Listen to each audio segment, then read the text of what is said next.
She's silent for a long moment, as if testing to see what you'll do now that she's within arm's reach. I'm not gonna do anything. Look, I'll even put my hands behind my back and close my eyes. You should close your eyes too.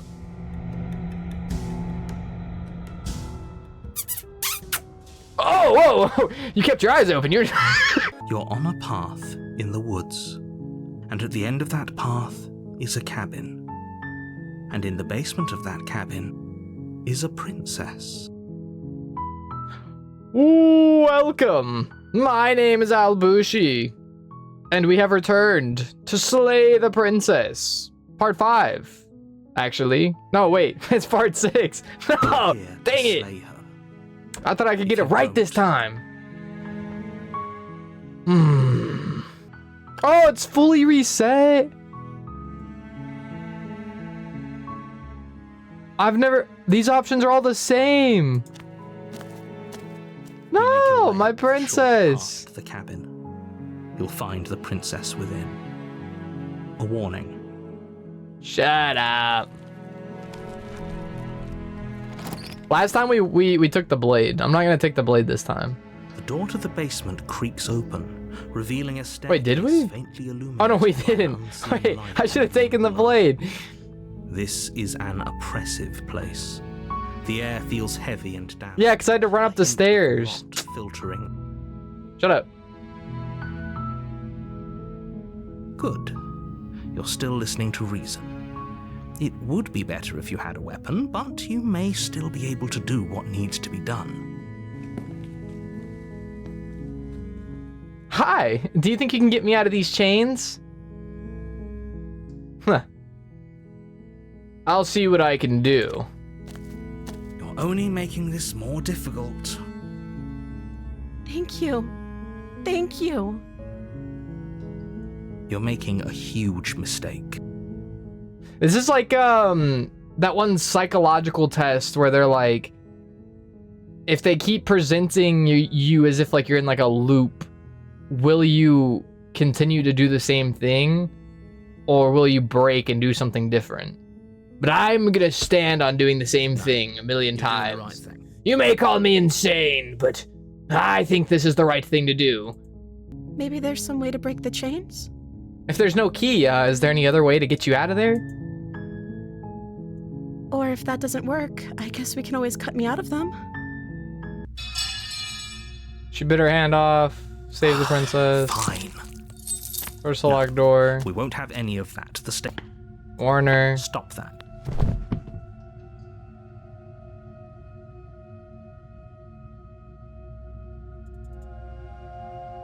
I can't resist.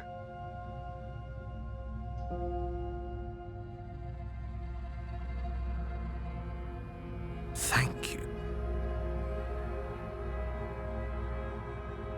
There's no getting through to you right now, is there? I'm in uncharted territory. A betrayal of will is still a betrayal. You'll regret thinking of me as a helpless damsel. She pounces on you with the same animal ferocity she used to tear through her arm. But you have a weapon. You raise the blade, digging it under her ribs, aiming directly for the heart. It's not enough to stop her. You feel her claws in your throat, then her teeth, somehow sharp enough to pull apart your flesh and sinew with ease. You collapse to the floor, your body unresponsive as your blood pools on the ground beneath you. She stares down at your ravaged form, eyes shining in the darkness, dress stained in red as her blood and yours both seep into the fabric. Bro, I'm just gonna say it, it's kind of hot. Like, I didn't think she'd bounce on me, but I mean, what can I say? That's just my princess. If we're lucky, the wound you managed to inflict will be enough to at least delay her escape from this place. If we're very lucky, it will kill her before she can reach the outside world. No, it's not gonna happen. It can't just end like this, right? As much as I'd prefer for things to have gone differently, I can't deny the reality of what's happened. I'm sorry, but it's over. Am I being forced into Everything doing... goes dark. Do I have to do everything? Bro, I got the good ending. Let me out of this.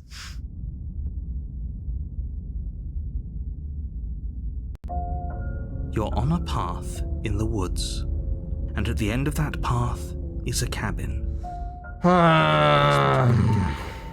Is a princess. You're here to slay her. If you don't, it will be the end of the world. A betrayal of will is still a betrayal. That's the first time I've seen anything like that, because I've done absolutely nothing to betray her, bro. A warning before you go any further. She will lie, she will cheat, and she will do everything in her power to stop you from slaying her. Don't believe a word she says. Don't worry. You can trust us to get the job done.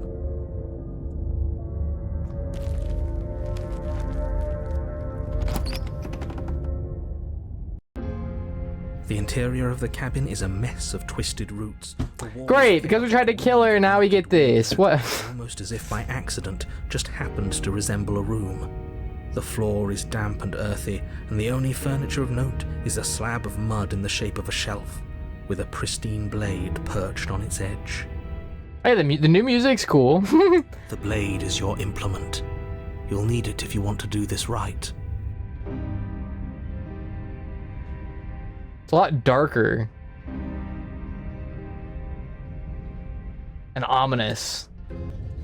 You walk up to the wall next to the basement door. It's a wall. There isn't much to see here. You walk up to the wall of the basement wall next to the basement door that happens to also have a wall next to it. All it is a wall. There's nothing but wall here. I see a mirror though, buddy, and I'm gonna look into What are you it. talking about? This isn't a wall. It's a mirror. Or at least it'll... You've heard that once we before. wipe off that layer of grime. You reach forward and rub your hand against the cabin wall.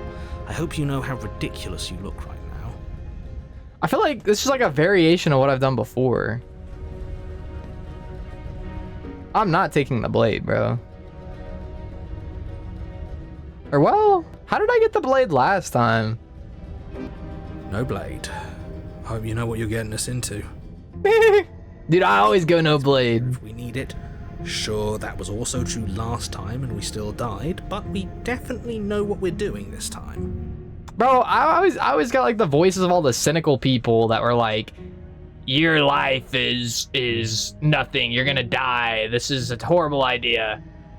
And I was always like, I felt like I was picking the right thing. Now I feel like I'm picking the wrong thing, and I have the opportunist here, like, oh yeah, you know, you're in a pretty bad situation, but just tough it out, man.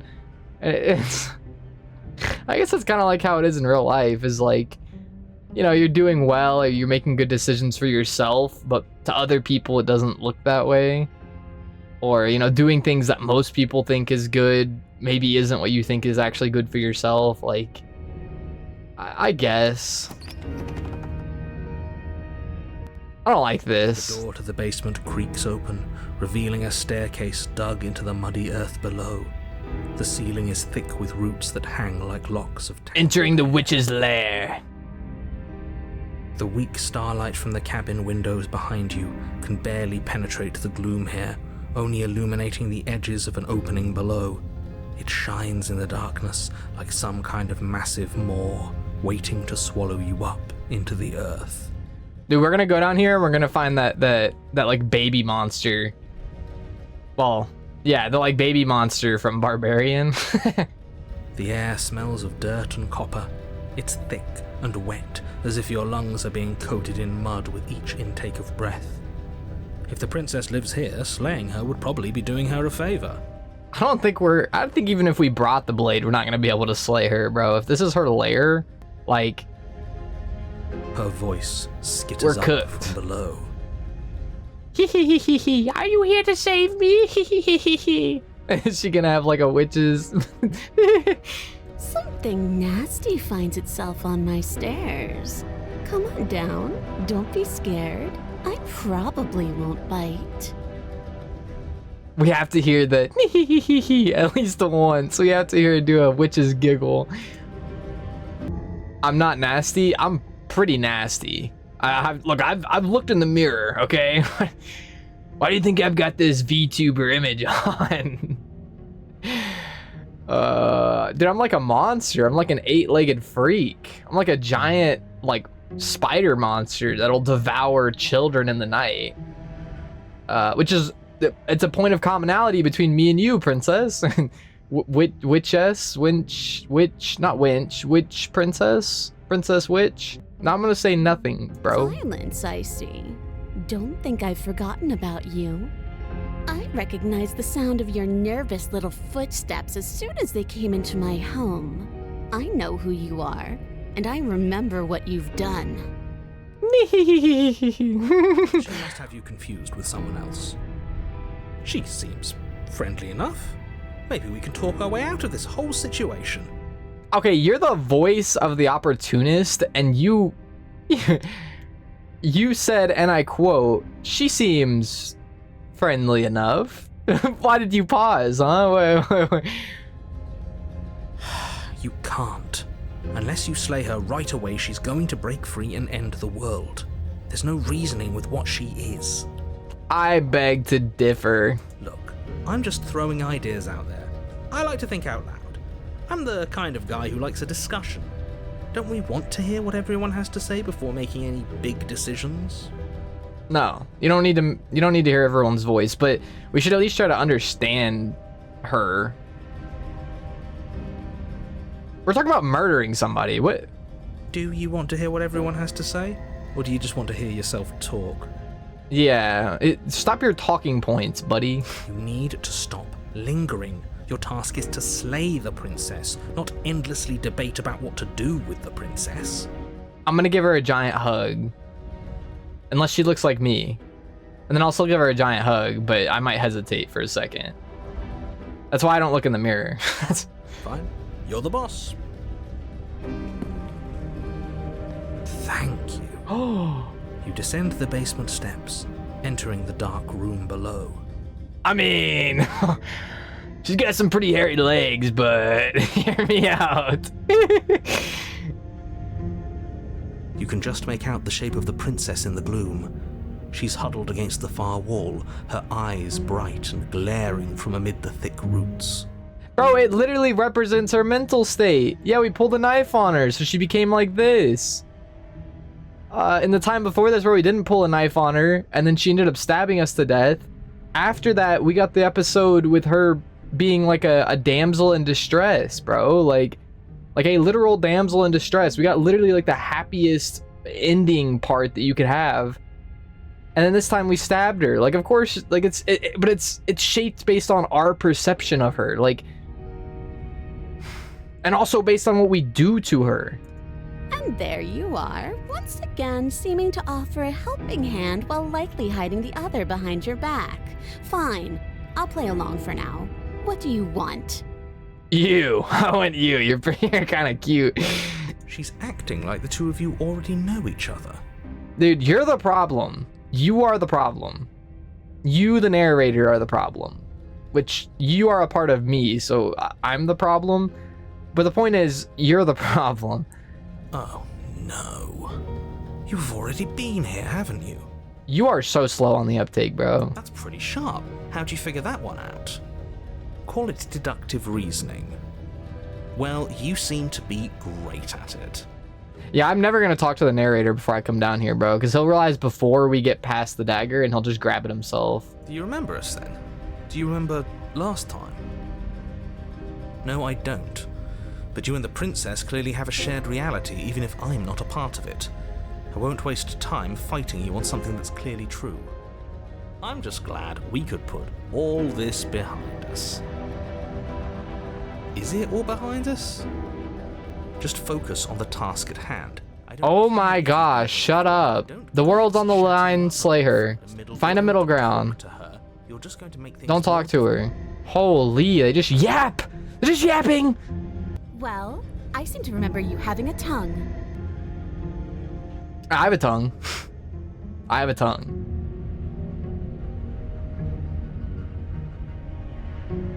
I'll stop. I'm gonna stop. Look, I made a mistake. I'm sorry about last time. I get this since you're not happy with me. I'm unarmed. I died last time. You didn't. Look, I know things got messy, but I think there's something bigger than both of us should work at. These are all deflecting like responsibility, trying to shirk responsibility, like not take responsibility, trying to put the blame on her. Can't you get out of those chains on your own? Those chains didn't stop you last time. Oh, of course. They're nothing to me. The princess grins as the chains fall from her wrist. She could have gotten out of those the whole time. That sneaky little... It's based on our perception, bro. We learned that from the damsel run, where we got her out of her chains and we unlocked the door by the power of how we believed in ourselves. A woman after my own heart, really. She knows how to hold her cards close to her chest. This is why she can't just be abandoned here. If left to her own devices, she'll find a way out. Now stop her. By walking up the stairs? Seems like she was waiting on us, bro. What are you talking about? All of these are deflecting. I don't like any of these options. Okay, let's leave. Oh yeah, let's leave. Okay, let's leave. Yes, let's. You gonna kill me?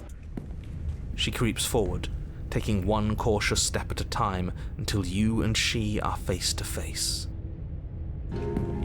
She never breaks eye contact, even as the two of you find yourselves face to face. Well, yeah, bro. She's like a cat almost, or like a predator. They have to always be on guard. And honestly, her keeping all this eye contact is just making me realize how cute she is. Okay, I'm sorry. She does have hairy arms and legs though. But other than that, like, I mean, honestly, even with that, that's not even a problem. It's just the thing that stands out the most. Not the tail or the sharp eyes or the eyebrows that are like dots or the pointed ears or the sticks in her hair. She's silent for a long moment, as if testing to see what you'll do now that she's within arm's reach. I'm not gonna do anything. Look, I'll even put my hands behind my back and close my eyes. You should close your eyes too.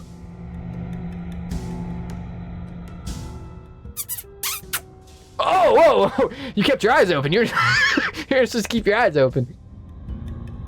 After you, darling. You're the one it lets come and go.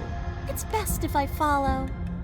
Yeah, it is. Sure. Oh no, we can't have that. If anyone is going to turn their back on anyone else, she's going to turn her back on us. The narrator simply exists, and due to the simple existence of the narrator, I will not allow her to turn her back to us, bro. It shouldn't matter who leads and who follows. We're working together here. Well, if it doesn't matter, then she can go first. We may be in this together, but that doesn't mean we have to trust her. Somebody has to go first. Oh. We're the ones who broke her trust last time. You're the voice of the opportunist. I was thinking he's the voice of, like, optimism. So it's spotting an opportunity. It's not necessarily... it's not necessarily being optimistic. It's finding an opening or an opportunity. Okay. You're talking a lot about trusting someone who, by very definition, cannot be trusted. I don't know how many more warnings I have to dole out, but if you help her out of here, you're going to regret it.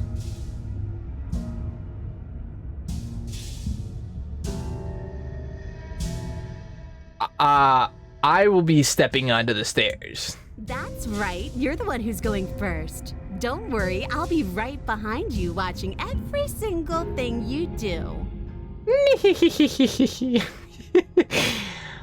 That's exactly what I'm worried about. You step onto the stairs and begin your ascent from the basement. The princess follows close on your heels, perhaps even a little closer than you'd like. You glance down and notice her finger around your neck like a claw waiting to rip your throat out. And I still wouldn't question it, okay? Because I don't trust you, narrator. You're only saying that because you want us to feel nervous. Can we walk backwards up the stairs? I think that's the smarter idea. She can't sneak in and attack if we're facing her. See, the problem of listening to the voice of the opportunist is you have to understand, like, you're not a good voice of the opportunist because you're thinking in the moment. You have to think about the future. If right now you turn around and face her while walking up the stairs, you've broken all trust for the future. Like, you're not allowing the trust to build.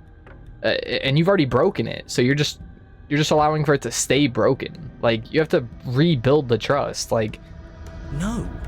The stairs are a bunch of overgrown roots. You'll trip and hurt yourself. See, the narrator, he cares about us, but it's just... But the princess is silent as you both continue the climb, and in no time at all, the upstairs of the cabin is within reach. We went up one stair.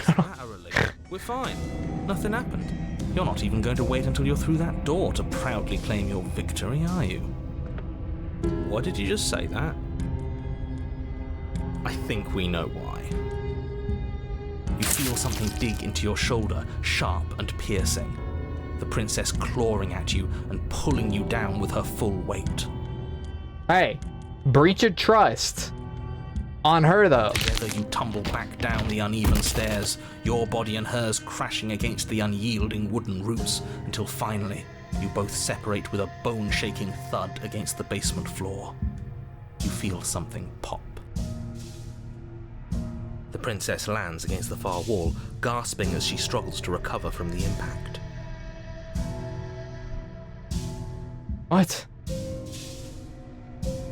You're still in shock, trying to get a hold of yourself. She grins as you continue to remain exactly where you are, cackling derisively as she watches you realize that you won't be getting up. What? Wait, why won't we be getting up? A slow-acting poison that was given to us before we entered the cabin. I'm afraid your back is broken. One unlucky fall is all it takes, really, and you had several. Yeah, but she fell too. Look, she's got her broken arm behind her back, bro. What? Yeah, but that's it. The narrator, you did this, bro. What? You know what? I'll say it. That sucks. I don't like having a broken back.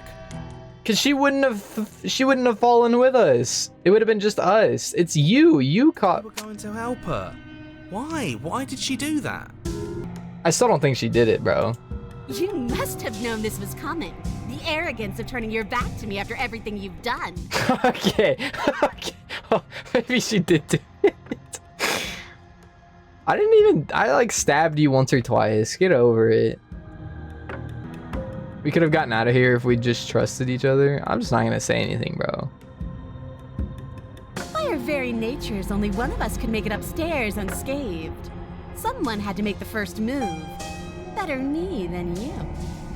Okay. See, this is why I wanted her to go first. I had this whole little scheme planned, where once she'd passed by the table upstairs, I'd have said, now pick up the blade and stab her in the back. You're the problem. You're the problem. Stop. You're the reason why we're in this situation. You and the narrator, man. The princess's body twitches as she tries to get up. Were you not worried about your own body? You were just so happy to see me failing. You couldn't even recognize your own state, bro. She's a crash out. That's what she is, bro. Zero regard for her own safety. She just wanted to see us fail. Like, what? What? Ho, ho, ho.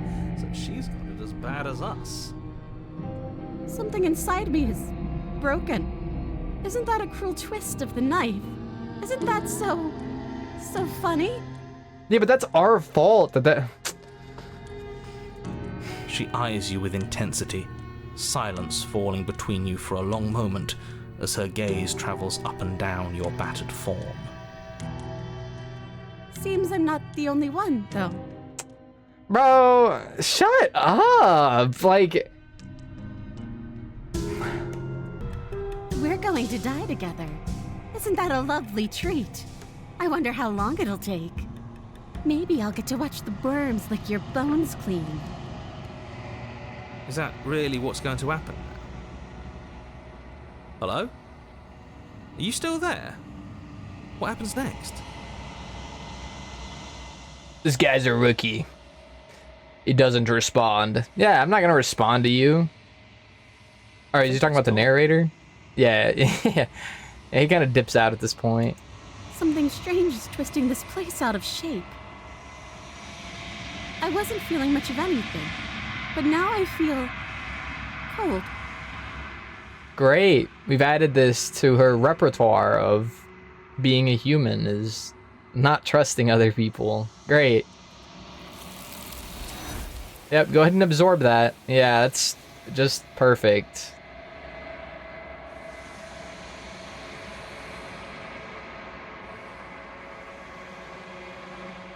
But you don't get the chance to respond, nor will you ever. It's time to leave. Memory returns. She's gone.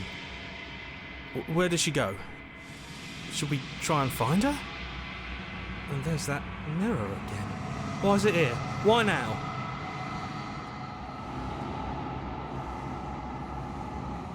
You approach the mirror. Are we not just the same as her? Where this being that was just born is slowly building herself through all these experiences? And similar to her, I've been built through these experiences. And the narrator was the one that was like guiding me through the same experiences, but like you know what I mean? Like, are we not just the same? And this is just what I got built into as a monster. Yeah, because the first time we had like a bad run was the only time we saw her physical form get altered into something monstrous, even if only slightly. Silence as you reach forward. They're gone once again. The mirror always makes them leave, but you need to see what lies within it. More monstrous. Wow, I'm more swampy though. That's you've withered. I have. You find yourself in the long quiet once again. Bro. You are at the cabin. Bro, this is the first time I've been upset with a run. I don't like this. I'm doing another run. I don't care. I am a growing chorus of contradiction.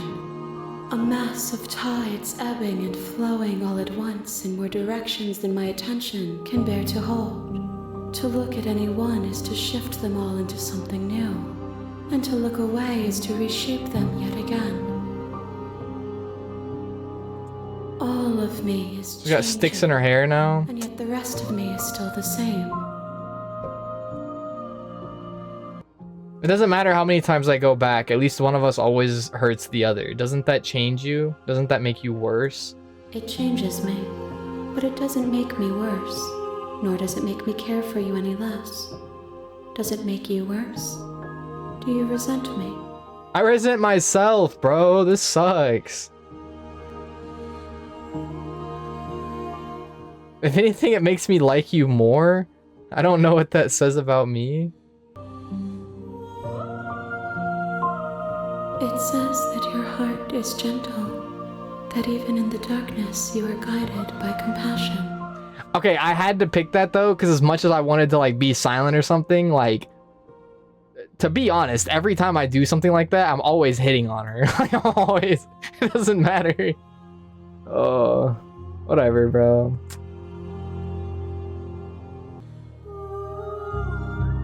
Yeah, have you figured out what you'll want when we're finished?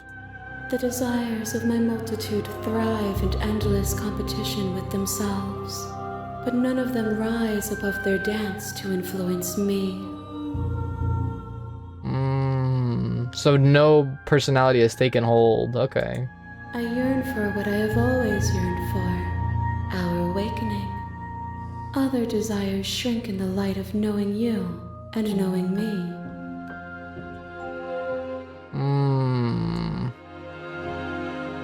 What if every choice in this game isn't just how she's built, but it's how you're destroyed? Because you're essentially giving a part of yourself away. Like, is that how it works? What do you think of this vessel? We've asked her that, but This one is hope marred by bitterness and betrayal. She could see the end of the tunnel, and the door was closed on her. She will make for a righteous heart. I'm sorry. Do not mourn her. She is finally on the other side.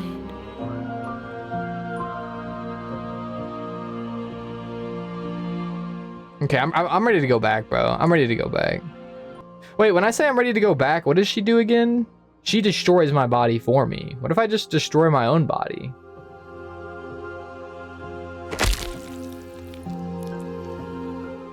Oh.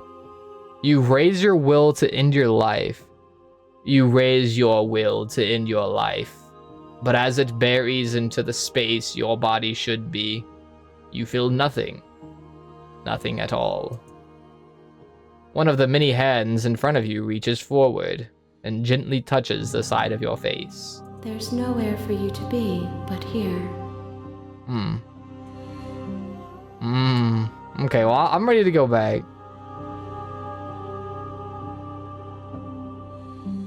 So you don't have any preferences on how you'd like to change or grow?